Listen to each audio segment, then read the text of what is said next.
Most of you have heard about the guy who jumped out of his plane over the mountains. But you can't get arrested for bad acting. Oh wait, Jussie Smollett. But what are the legal consequences for Tevor Jacob? We're going to talk to an aviation attorney in the hangar.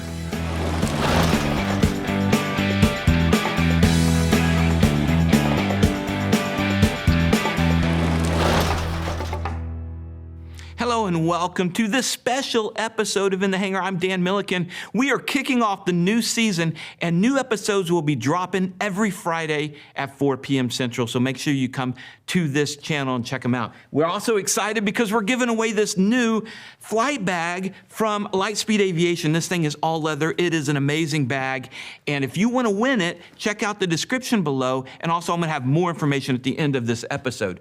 We are sponsored by Flying Eyes Sunglasses, and they have the new ophthalmics, that's regular glasses. They're amazing. Also, Colton Mortgage. Go to Colton Taking Off. If you need a residential mortgage or a refi, these guys care. They answer the phone, and they answer your questions. Okay, Tevor Jacob, let's get to it. Now, this is a guy who happened to be flying over the mountains of California. I'm not going to go too deep into it. If you want to check out the video recap we did, but he happened to have his door open. He happened to be wearing a sport parachute. He happened to have fire extinguishers taped to his calf. And we happen to have an aviation attorney, Greg Rigel, on the show to talk about it. Greg, thank you so much for coming. Thank you. Okay, let's get to it. Tevor Jacob, what were your initial thoughts when you saw this? As a pilot or a lawyer? Well, let's start. Well, you're here as a lawyer, so let's talk about it as a lawyer. Okay. So my initial thoughts are, it's quite a story. If everything that he says and we've seen is true, and it really was an emergency, that may be the end of it. If, on the other hand, it's not, and some of these things or all of these things turn out to be false, he's looking at some potentially serious legal consequences, both on the criminal side, but also regulatory-wise. Okay, so we got regulatory, we got criminal, and we'll dive into that in a minute.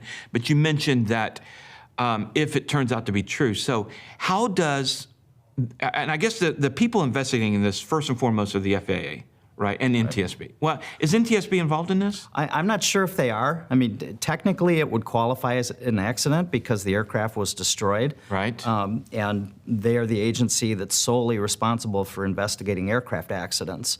But there were, certainly some issues with removal of wreckage and things like that. So I'm not sure where it stands, but technically, they would be the ones investigating. Now, they could delegate those duties to the FAA, so you could have FAA inspectors actually doing some of the investigation on behalf of the NTSB. Okay, and then what you said, and then what are some of the other entities that may be investigating this? Well, so I mean, it could be, you could have criminal prosecution involved. And at that point, is it what, state, local, who's the? Well, it varies. So you've got, let's step back a second. So if what he said is not true, and so Okay. he's made false statements to the FAA, to the NTSB perhaps, to local authorities, first and foremost, he could be subject to federal prosecution for making false statements. Okay. He could be subject to intentional damage of an aircraft, which is actually a federal offense. Federal offenses are $250,000 and 5 years in prison, potentially. That's a lot of channel views you need to be able to pay that. Yeah. And so local authorities could be involved. I don't know under California law whether there are applicable statutes or rules that could have been violated. There could be other federal rules. I don't know the nature of where he was exactly in the mountains. Like if it was BLM property. Absolutely. There could be regulations that were violated by him, assuming he intentionally crashed the airplane. Right. So. Okay, so we keep talking about assuming that he intentionally. Is it true that law is built around intent? No. No. Okay. Well, no. Typically, you've got varying degrees, right? Under criminal law, usually there is an intent component there. Certainly making false statements, intentionally destroying an aircraft, those are both crimes that would have an intent component to them. Other rules, other statutes, other regulations don't necessarily have an intent component to them. You've also got different burdens of proof. So in a criminal case, whoever's prosecuting that has to prove beyond a reasonable doubt that, X happened.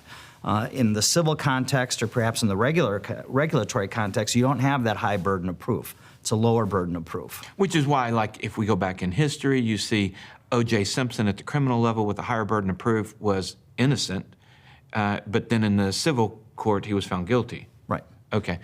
So we very well could see that the regulatory, the FAA and such, could find him guilty, but then criminal find him innocent.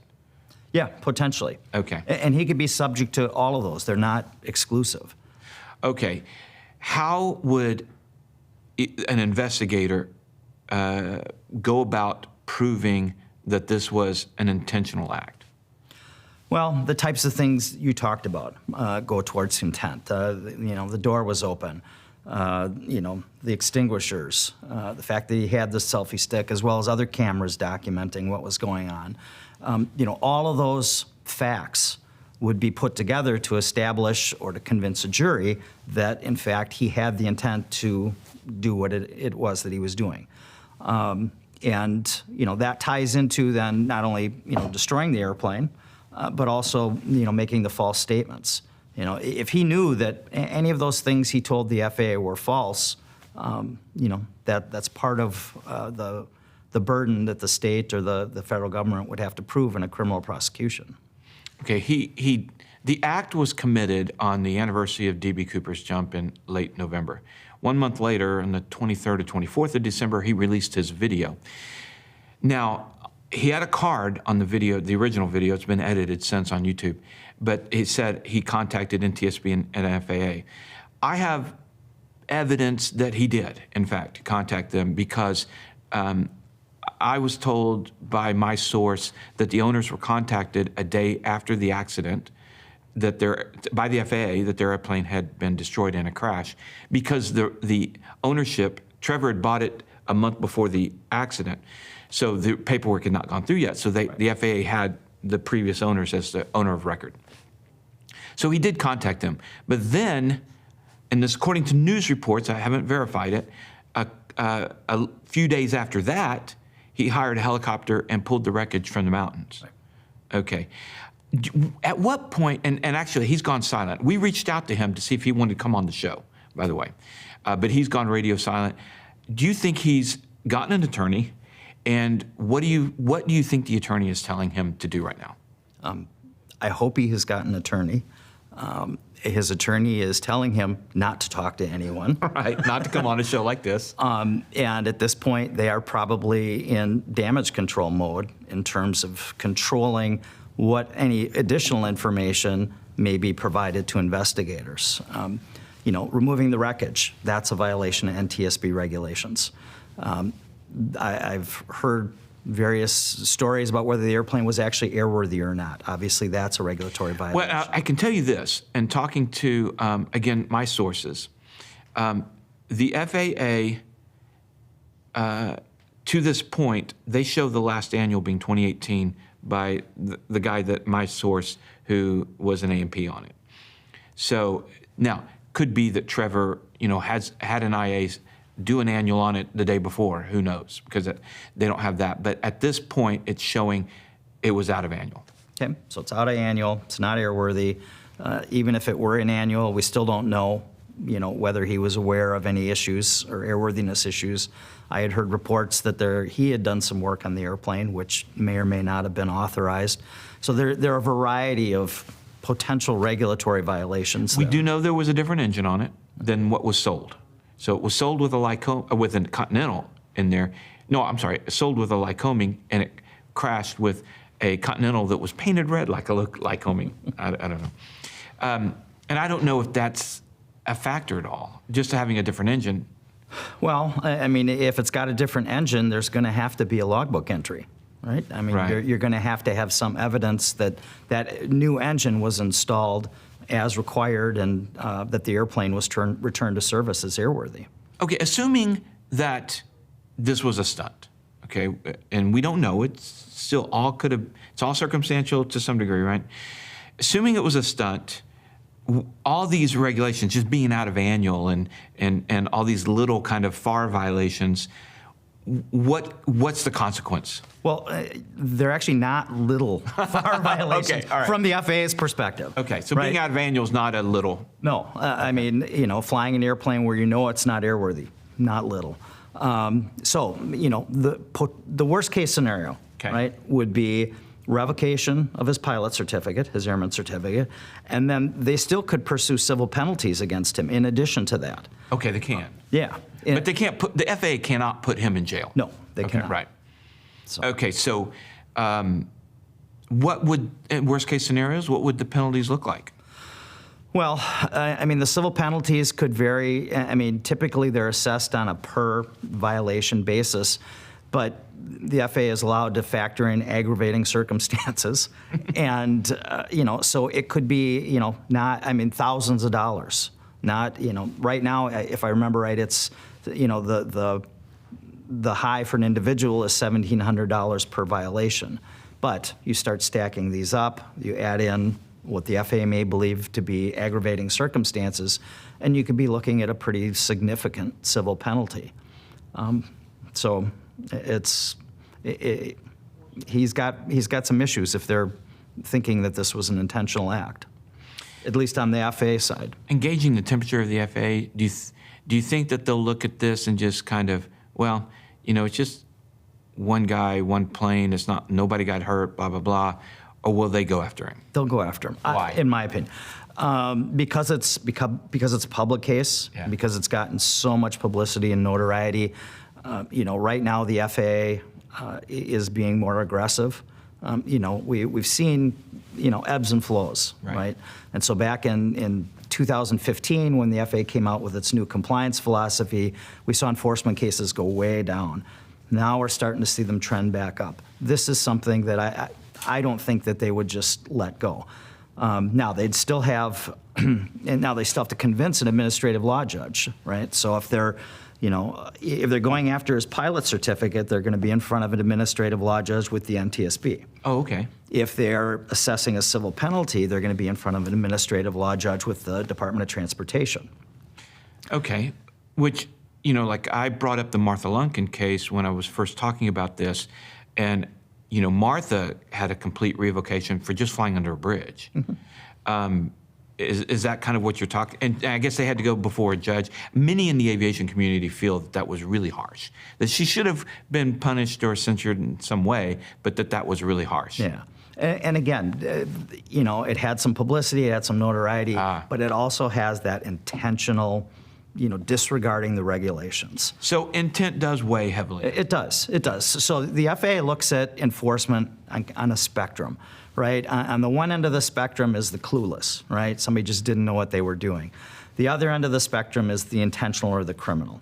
As you get closer to that far end, you're going to see more enforcement. The other end, that's where they're still, really using the compliance compliance philosophy to try and deal with things without dropping the hammer.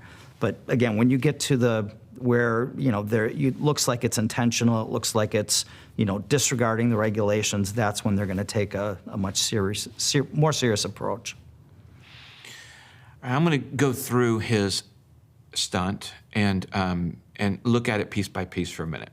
So he's in a plane that may very well not be airworthy or at least out of annual. So then there's violations there, and probably more than one. Door open, that's not a violation. No. So flying with a parachute's not a violation. Flying with GoPros, not a violation. Well, unless you... Depends Yeah. on how he's got them installed and affixed to the airplane. Right, which is a great kind of... It is. Well, let's talk about that for a minute. So I have some Flight Flix mounts that I put on my plane on the exterior, because I know the interior is not as critical as the exterior, because you're affecting flight control surfaces.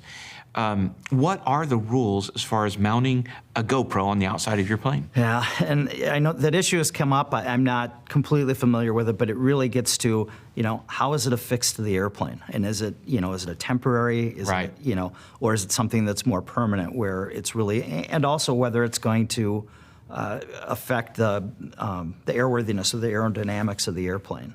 So I don't think there is one, this is okay and this isn't. I think it really depends on the circumstances. Well, and I've read the FARs on it, and temporary is the word that the FARs use. Right. And then how do you define temporary? Well, that's where the gray area comes in.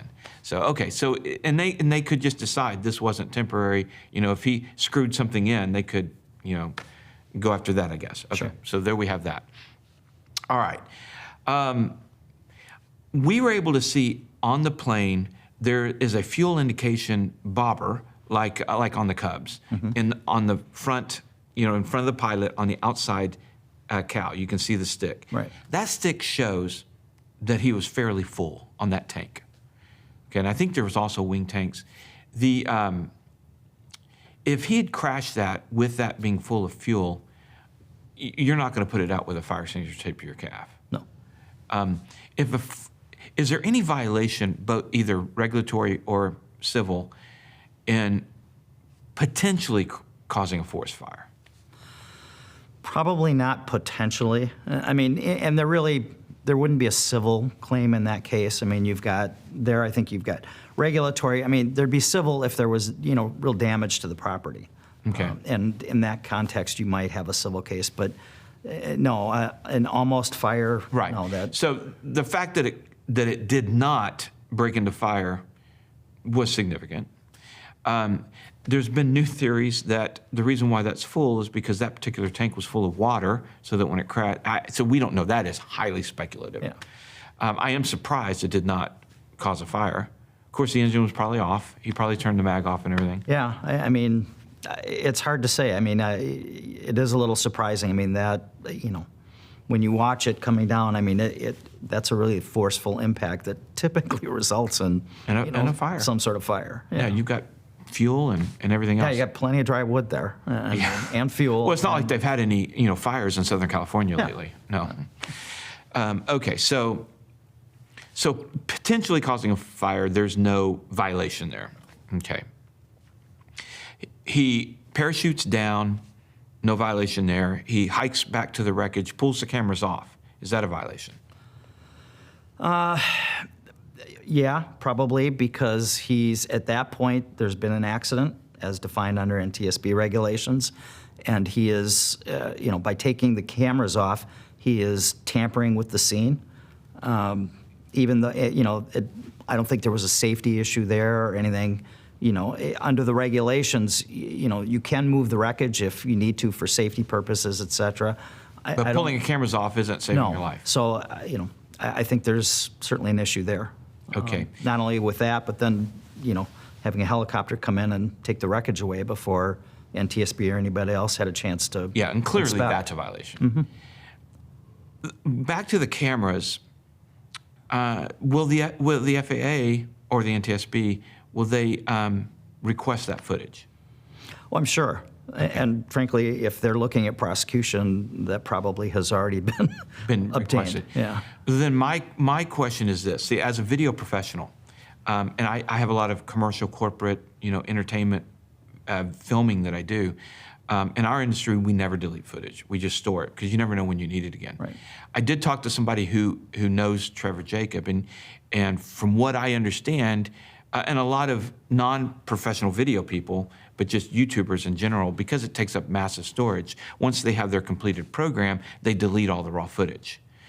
If he's deleted the raw footage, is that a violation? I don't know that that's a regulatory violation. It might be because here again, you're tampering with evidence. But from a regulatory perspective, right off, I can't think of a regulation that would prevent that, other than maybe in the NTSB context. All right. So then they're going to get at least the video he posted on YouTube. That's for sure. Sure. Is that video enough? Okay, so here we get to the big question. So with all the facts and circumstantial evidence and everything else that just mounts here, do you think that's enough to worst case here? I've seen the FAA go after folks with less evidence in the regulatory context. Martha Lincoln. Well, yeah, I mean, you've got a lot of admissions, right? You've got a whole video full of admissions, potentially. And you've got 4 NTSB judges that, are not notorious for being airman favorable. So like I said, I've seen the FAA, go to hearing with a lot less. Speaking of which, whatever happened to David Lesh? The guy who ditched his Bonanza off of Half Moon Bay. You know about that one? Oh, okay. I don't know. So about 2 or 3 years ago, almost a similar situation where you had, he just bought a new Bonanza, not new to him, and he was with his girlfriend in the plane. He's a noted skier, I think skier or snowboarder, one of the two, kind of adventurer kind of thing, almost similar to this. And he had a buddy flying with him, and they were out over the bay when his engine died. And he had the ditch with his buddy filming it. And he gets out, he's got his cell phone, so it's not a selfie stick. And he's got his cell phone, as they're floating in Half Moon Bay waiting for, and I'm not sure it's Half Moon Bay, but floating in the bay waiting for the Coast Guard to get to him. That one was a little bit more, he probably was a stunt, maybe not. This one, I mean, the mountain of evidence is so much bigger. But I was just curious if you knew what had ever happened to him, and okay. No, and it's, you don't see, public information until, an FAA enforcement case actually goes to the board, the full board, and you get an opinion. Otherwise, it's very difficult to find out, what has happened in cases other than. And it takes so long. Well, yeah, these days, more than a year, and by then everybody's forgot. And yeah, they don't look it up. But you've got two tracks there, right? You've got the standard track where it's taking a year or more now to get a hearing, or you've got emergency revocation where if the FAA believes it's got a solid case and it decides that there's a danger to air safety, they will immediately revoke airman certificates, in which case you've got 30 days or less to actually have a hearing. So it depends on which direction they go. I mean, it would not surprise me if they took that action based on the evidence they have here. Now, Jacob could waive those emergency rules, in which case it puts you back on the standard track, and then you're waiting a long period of time. But in the meantime, the certificates would stay revoked. In your opinion, at the end of the day, what do you think the consequences will be for Tevor Jacob? I think he's looking at an enforcement action at a minimum. I don't know about prosecution. Ordinarily, if the FAA revokes certificates, it doesn't pursue civil penalty. But in this case, given the notoriety, it could. So probably revocation. Permanent? No. So if the FAA revokes your airman certificate, it's not permanent. You have to wait a year, and then you can reapply. You haven't lost your flight time, but you have to retake your knowledge test and your practical test. Oh, I thought like in Martha's case, she lost everything and had to start from scratch. No. Well, unless there was something Well, she unusual. lost all her certificates. Well, yeah. I mean, and you had to start from. Then you have to start over. You have to take all of the practical tests, all of the knowledge tests. Sometimes you can combine. So there's not the equivalent of the FAA death sentence for your certificate?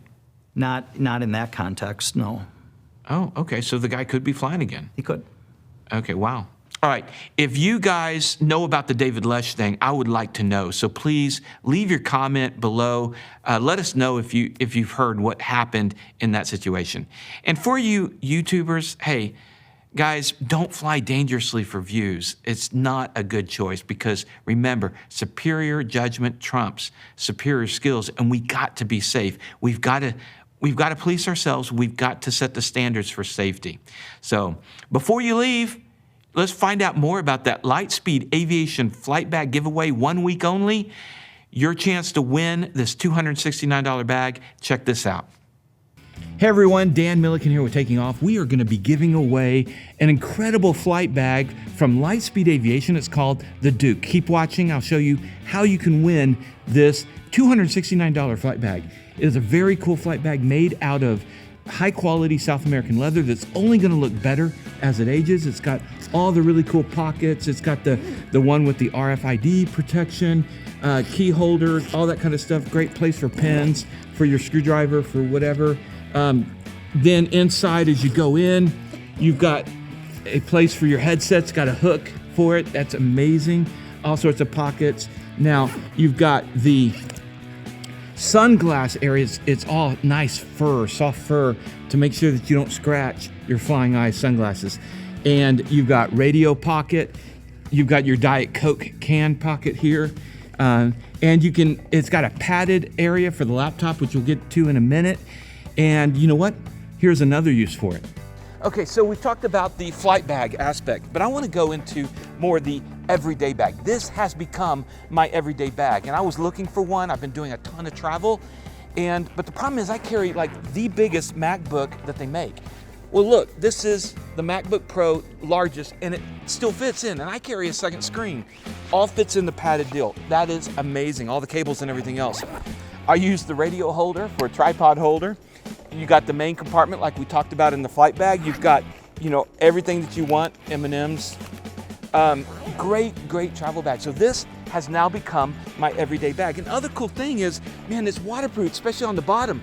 You've got, snow, no worries. Water, no worries. That thing is gonna be durable as all get out. And I'm so happy Lightspeed's letting me give one away. All you gotta do is go down in that description is a link for a simple registration. Register to win a Duke flight bag, and it's more than a flight bag. All right, you guys take care.